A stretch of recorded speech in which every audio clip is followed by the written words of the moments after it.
So కాశ్మీర్లో జరిగినటువంటి ఉగ్రదాడి తర్వాత భారత్ చాలా కఠినమైనటువంటి నిర్ణయాలు తీసుకుంటుంది.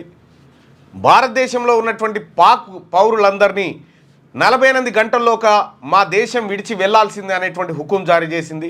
దీనికి అనుగుణంగా కేంద్ర హోంమంత్రి అమిత్ షా గారు రాష్ట్రాల ముఖ్యమంత్రులతో మాట్లాడి మీ రాష్ట్రాల్లో ఉన్నటువంటి పాక్ జాతీయులని వెంటనే వారి దేశం వెళ్ళిపోయేలా చర్యలు తీసుకోవాలని చెప్పి ఆదేశించడం జరిగింది. తద్వారా ఇప్పటికే హైదరాబాద్లో దాదాపు 208 మంది దాకా పాకిస్తాన్ పౌరులు ఉన్నట్టుగా తెలుస్తూ ఉంది.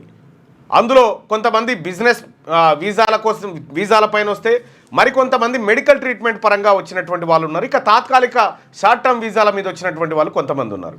వీళ్ళందరిపైన ఎప్పటికప్పుడు నిఘా ఉంచినటువంటి కేంద్రం రాష్ట్రం ఇక వాళ్ళను పంపించేయాలని చెప్పి ప్రయత్నాలు చేస్తుంది. మేడ్చల్ మల్కాజ్గిరి జిల్లాలో 4 ఉన్నట్టుగా తెలుస్తూ ఉంది. 4 కూడా నోటీసులు జారీ చేసినట్టుగా తెలుస్తూ ఉంది.